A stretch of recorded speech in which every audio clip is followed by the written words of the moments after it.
പറഞ്ഞു തുടങ്ങാം. അല്ലെങ്കിലും മംഗളവാർത്തയായിരുന്നല്ലോ എല്ലാറ്റിൻ്റെയും ആരംഭം. എന്തായിരുന്നു മംഗളവാർത്ത?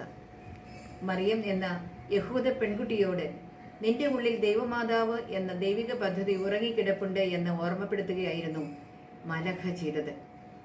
എൻ്റെ ഏറ്റവും സ്നേഹം നിറഞ്ഞ സഹോദരങ്ങളെ, ജീവിതം നിങ്ങളുടെ മുന്നിൽ വെച്ചു നീട്ടുന്ന ഒരാൾക്കെങ്കിലും അത് അവനാകട്ടെ അവളാകട്ടെ അവരുടെ ജീവിത ലക്ഷ്യം ഓർമ്മപ്പെടുത്താനായാൽ ഞാനും നിങ്ങളുമൊക്കെ മാലാഖമാരാണ്. ആ സ്വയം കണ്ടെത്തലിന് വഴിയൊരുക്കി കൊടുക്കുക എന്നത് എത്ര വലിയ പുണ്യമാണ്. മാലാഖ തിരികെ മടങ്ങിപ്പോയ നിമിഷം മുതൽ മറിയം എന്ന ആ കൊച്ചു പെൺകുട്ടി ഉത്തരവാദിത്തമുള്ള, കാര്യപ്രാപ്തിയുള്ള, ധൈര്യമുള്ള, വിശ്വാസമുള്ള, സേവന സന്നദ്ധതയുള്ള ദൈവമാതാവിലേക്ക് രൂപാന്തരപ്പെടുന്നത് എത്ര മനോഹരമായിട്ടാണ് സുവിശേഷം അവതരിപ്പിക്കുന്നത്.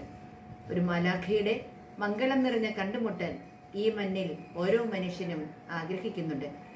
നീ ഇങ്ങനെ ഒന്നും നടന്നാൽ പോരാ എന്ന് ഓർമ്മപ്പെടുത്താൻ, തോറ്റു പിന്മാറുമ്പോൾ ഞാൻ കൂടെ നിൽക്കാമെന്ന് ചേർത്ത് നിർത്തി ഓർമ്മിപ്പിക്കാൻ, കരഞ്ഞത് മതിയെന്ന് സ്നേഹപൂർവ്വം ശകാരിക്കാൻ, ഒരിറ്റ് സ്നേഹവും പരിഗണനയും കൊടുത്താൽ ഒരു പക്ഷേ ആത്മഹത്യയിലും തന്നെ ഒരാളെ വീണ്ടെടുക്കാമെന്ന് തെളിയിക്കാൻ ഒരു മനുഷ്യരൂപമെടുത്ത മാലാഖയെ അനേകർ തേടുന്നുണ്ട്.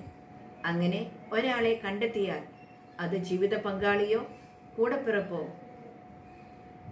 ആത്മീയ ഗുരുവോ സുഹൃത്തോ ആരുമാകട്ടെ, അവർ ദൈവത്തിന് 1000 നന്ദി പറയണം. മാത്രമല്ല മറ്റൊരാൾക്ക് നിങ്ങളും ഒരു മാലാഖയായി മാറുകയും ചെയ്യണം. എല്ലാവർക്കും കടന്നു വരുന്ന ക്രിസ്മസിന്റെ ശാന്തിയും സമാധാനവും സന്തോഷവും ആശംസിക്കുന്നു.